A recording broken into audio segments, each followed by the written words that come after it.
talk about backgrounds. I don't know, I kind of like the background we already have. No, not those. Character backgrounds. Oh, what are character backgrounds?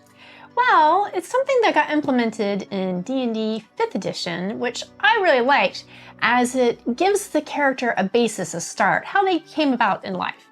I thought it was that tab under description in D&D Beyond that nobody ever uses. Character descriptions are a really great way to give like a foundation or a basis for how your character got their start. So in 5th edition, they have some suggested backgrounds that you can choose from, but you can go beyond that and create your own and just use that as a guide for a starting point. Something I'd like to point out though, backstory and background are actually two different things. At least this is the way we see it. Everybody has their own opinion and there's no right or wrong here. That's something really, really important in D&D. But to me, a backstory is based off of your background. Like you need one in order to make the other. Your background is, are you a scholar? Are you a sailor? Are you a pirate? Your backstory is what you did as that scholar or sailor or pirate. So it kind of just helps build the roleplay. So as a player, you can utilize these tools to really get into your character and understand them better. So that way, when you come across an obstacle, you'll have a better way to react as your character. Right, and it also stops the Cinderella syndrome, where you're good at everything because you've done everything before you became a level 1. Having that background kind of puts you into I don't want to say a mold, but it sort of does give you blinders to some of the other stuff that might not be important to your character. So you can't just say, oh no, I'm good at everything, I have to be good at everything. And if you really feel the need to do that, might I suggest another one of our videos maybe you should watch?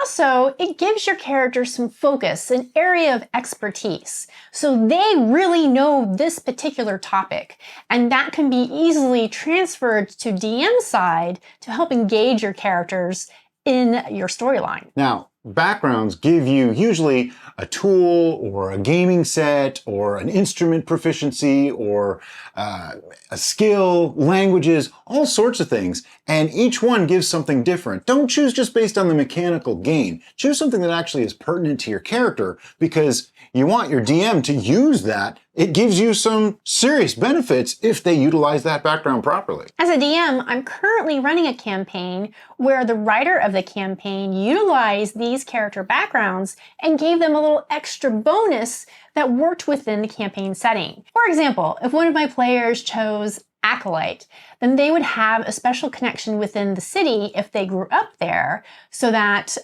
this particular city has pretty much all the religions available for you to worship, but only a local, and particularly an acolyte, would know where those various deities were worshipped and who was connected with those organizations.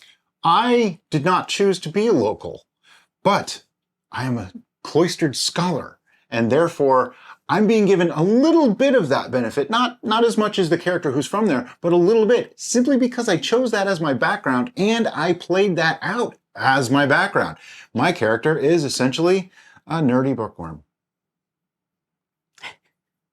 So in his instance, for his character, when something comes across that would be something that they would have learned about in their copious amounts of studying of books. She lives at Candlekeep, okay?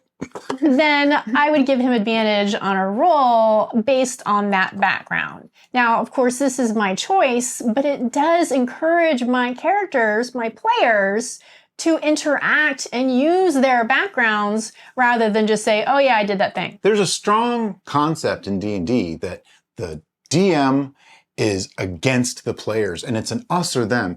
And I disagree with that. And the more I play D&D after 20 years, the more I'm seeing where I was kind of doing that and I didn't even realize I was doing it.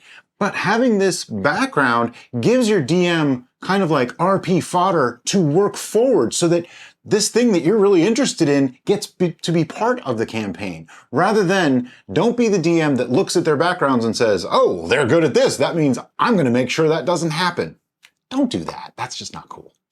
It's really good to make the game fun, not only for the players, but for the DM. And the more that you can integrate the different skill sets within your campaign and within your players, the more fun it should be for everyone. And going even further with that, when I used to play a lot of online single player games or even into like World of Warcraft types of things, and once you start getting into those, you realize that you are just one of a million people. It's really hard to be that big, super well-known, world-renowned hero. But in D&D, when you're playing with just 4 or 5 people, you are those big world-renowned heroes. Let your characters be that and make your character become that. Unless, of course, you really don't want to be a hero, in which case I wonder, why are you playing D&D? So we strongly suggest that you dive deep into the character backgrounds and see what might work for you, not only as a player, but as a DM. As always, may the dice rolls be ever in your favor. Thank you for watching. Bye-bye.